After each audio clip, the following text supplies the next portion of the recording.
The War of 1812 had three main causes. The first was the Americans versus the British. British men had been impressing American sailors and forcing them to fight as soldiers.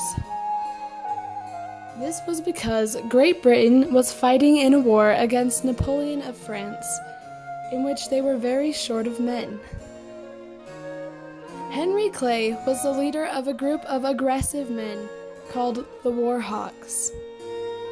These particular men had been pushing for war for a long time and for many reasons, including free trade with Europe, which they were fighting for because the British had not been allowing it.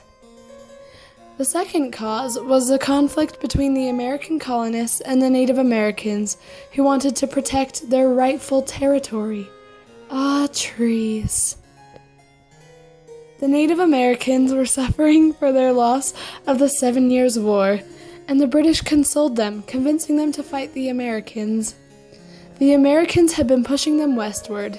Tenskwatawa, a prophet, and his brother Tecumseh, a strong, beefy, handsome, beastly warrior, were quite angered by these selfish deeds, resulting in the Battle of Tippecanoe. Unfortunately, they were very outnumbered, causing their loss of the battle. Soon after, their village, Prophetstown, was burned down by the colonists. The third cause was the Americans' fight to obtain Canada. The Americans had been fighting ferociously against the British once again, but this time to obtain Canada. However, Canada decided to side with the British, causing the Americans to lose the fight. So, if you ever want to cause a war, those are three good ways to do it. There were two major American victories in the war.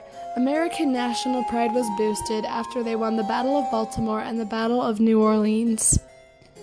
Afterward, the Treaty of Ghent was proposed and signed by both the Americans and the British, leading to peace in the land for the time being.